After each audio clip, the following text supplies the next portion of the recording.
Thank you, Mr. Speaker. Sir, I rise to respond to the question. I thank the Honourable Member. So in this financial year, the Ministry has allocated 4.1 million. This will include grid extension and house wiring, in addition to the 12.4 million that has been paid last year, 2022-23. This will cater for 111 projects with a total of 1,545 households to benefit from these projects. It is a reduction from the 12.4 million to 4.1 million, but this will enable the Department of Energy and EFL to catch up on the backlog from 2018.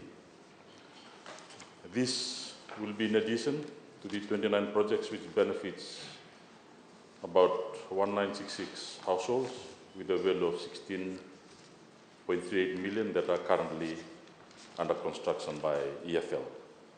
For grid extension, normally communities apply to EFL. EFL does a survey and determines a budget, and Department of Energy proposes this budget, which is then paid to EFL to progress the work.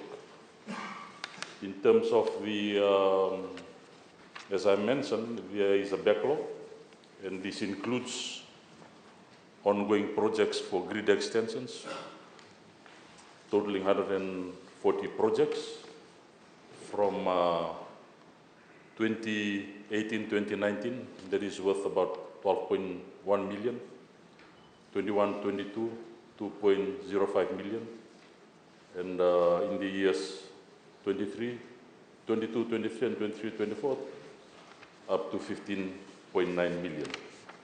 Just for the information of the House, some of the constraints, causes of delays include projects crossing leased areas, example, Fiji Pinelands in the Vatusila grid, the limitations in terms of the number of contractors and also their capacities. There have also been issues regarding material shortages, transformers, poles, etc. Of course, high staff turnover, not only in EFL but also in the Department of Energy.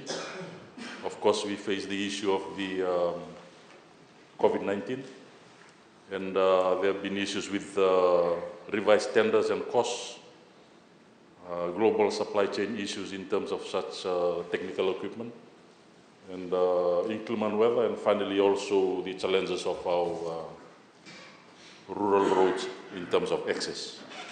Good night.